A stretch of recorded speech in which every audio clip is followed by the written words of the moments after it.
Hello everyone, welcome back to the channel guys. Today we're gonna have a very interesting video guys. This is something that's gonna be a first for me guys, and I wanna share this moment with you. Okay, guess what guys?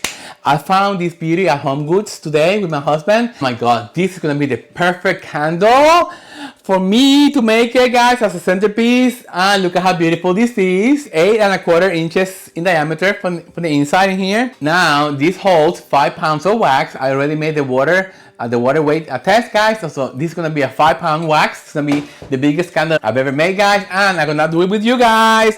Now the hardest part for me is gonna be how I'm gonna be wicking this candle. Okay, this is a monster for me. I was trying to wick this out guys by going by the outside diameter, but it's gonna be almost impossible to wick guys, because as you can see at the bottom it goes like this down. Okay, so I'm gonna have this edge in here. That's gonna be my guide. That's gonna be where I'm gonna be placing the wicks all the way around. Okay guys, now I need to find out how many wicks I'm gonna be needing in order to make this candle burn properly guys. Okay, so for that I made a template guys. I went ahead, I took a piece of paper guys, and I measured basically the bottom reach, the edge of the wicks. Okay, so let me just give you a visual. Okay, so this is the wick guys. So this is what I'm trying to say is like, this is what I want them to be sitting all the way around. It's right here on the edge in here, so they're gonna be sitting right over here, right at this edge in there, all the way around. Okay, now but I need to find how many wicks I'm gonna need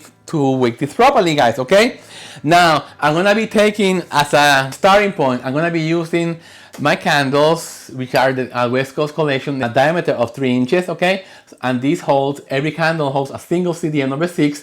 So CDN number 6 are gonna be my wicks of choice to start doing this candle guys. And so that's why I did this template in here, because I wanna be able to find out how many am I gonna be needing in order to the correct melt pool. Okay, now going through the measurement of this vessel, which is 3 inches, you can either cut out pieces of paper or 3 inches in diameter guys, but it so happens that I have these dust covers that I ordered for this vessel guys. These are white dust covers guys, and they already have the center cut out guys, so this is gonna be my salvation. Okay, now I need to find out, okay, so how many of these will I need in order to cover the whole candle. Okay, now the way I'm gonna be doing this is because I'm gonna be placing the candle on the edge. So let me just put it in place. So I'm gonna place the whole right on the edge, right over here. Okay, right on the edge. So I do 2 opposites, the same with the other one. So okay, so now I have 4 wicks. Okay, side by side. Okay, then we have 4 wicks.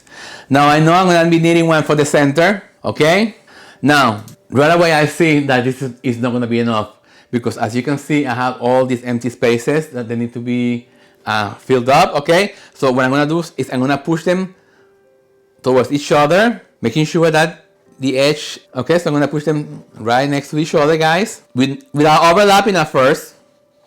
Without overlapping, you don't want to overlap yet. Okay, I just want to see how many more am I gonna need for this to work. Okay, so I have 1 2 3 4 5 6 7 and 8. Okay, so I'm having 8 different wicks. Okay, now this is what this is telling me guys. I'm not sure about this because I'm overlapping a tiny bit. You need to overlap guys, because you need to burn the wax that's on the sides.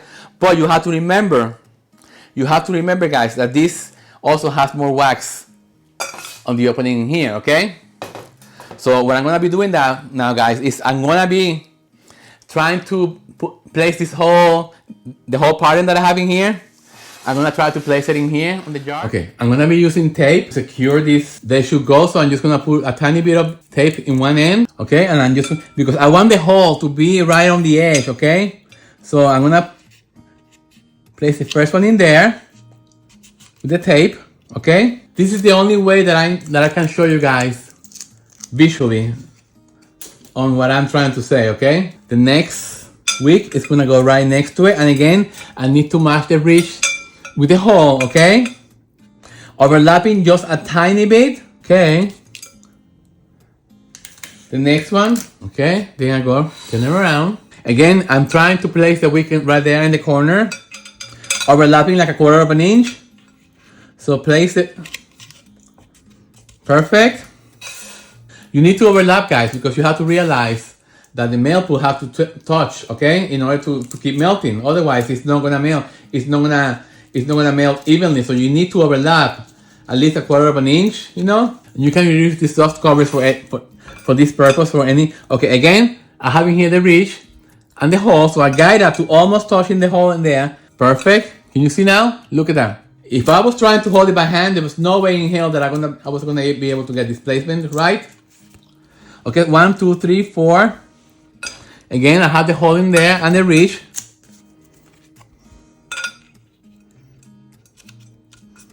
Okay, so now this is all wick, guys.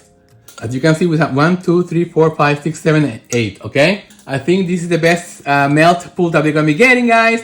Everything is overlapping with each other because you need that, guys. You need everything to melt evenly, and you want the one in the center too. Okay. So let me just change the angle, and I'll be right back. Okay, guys. Now that we have all these placed already perfectly placed, guys, now we're gonna be marking these with the Sharpie, guys, and because I want the placement to be exact. Okay, so for that, I'm just gonna take this Sharpie, and I'm just gonna make a mark at the center of the hole. Basically, what kind of wick configuration works on that candle, guys. Being that I'm going to be using the same wax, I'm pretty confident that this is going to work out. Okay, guys, so now that I placed all the dots, I'm going to take this off one by one. I'm going to show you how. So I have a mark right over here. You're going to follow the marks, guys. Place them as close to the edge as possible. Okay, you see? As close at the edge as possible. And then you're going to press really well because you want full contact. You don't want any of this coming out. Okay, next one.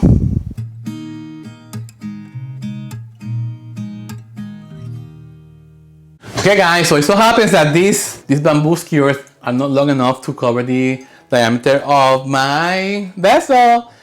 But no fear, because I have longer ones. Okay, these are made of metal. Okay, so I'm going to be making wick holders with you guys. Okay. So again, just put them together like this, guys. Rubber band one end, okay, just to secure them together. That's all you need, okay? And just put them to one end, and then you take two more. Here the other end, okay? This is the other end, okay? So now you can see DIY, guys, okay? So that's the longest one that I'm gonna be needing. Okay, so these are gonna be the 3 of them that are gonna be giving me problems, I think. Okay, they're supposed to be in line. Open up the center, okay? And then I'll just push the rubber bands, okay, and then to the other ones. I'm telling you guys, these are the easiest and the cheapest ones wick holders that you could ever find. And again, if you want, you can just roll them over like that, so they stay in place. The same with the other one. Perfection! And then I have 3 more, but I have 2 of them that are farther apart. So let's see, will this be holding up? No. Okay, so I'm gonna need for these 2, I'm gonna need to make another one because we're learning together, guys. We're learning together, okay? This is what my channel is all about. It's about sharing information. It's about we all becoming successful at the same time, you know, because why not share the knowledge, you know? It's not be selfish. Okay, and again, just take this, open it up. And again, if you want to, just roll them over like this for extra security. And now all I have is this one here, which I'm gonna be able to use one of these, the wooden ones, to secure in place. Again, this is custom, because the candle is custom made. So here you go, guys. Yeah! Okay, guys, so this is the end of the video. Let me just give you a quick recap of what we accomplished today. So today's goal was to wick this beautiful vessel that I found at Home Goods today, guys. Look how beautiful it is. This candle is gonna hold 5 pounds of number 7 wax, okay? And I went through the wick configuration process with you guys, and we decided to go with 8 CDN number 6, okay? Why? Because I'm going to be using number 7 wax, which is the wax that I always use for my candles, guys, because they always give me the best results. And why did I use CDN number 6? Well, because that's the wick configuration that I use for the single candle that I on my candle line, guys. And these are 3 inches in diameter. So if I figure, you know, this is a theory, so we're learning together, guys, whether or not this is gonna work, okay? So thank you for coming today, guys, and spending some time with me, guys. Don't forget to check out my website, candleromance.shop. And guys, leave a comment if you want, give a like, and subscribe to the channel if you haven't done so, guys. On the next video, I'm gonna show you how I actually make the candle, okay, guys? So I'll see you in the next video. Take care, bye. Yes! Yes!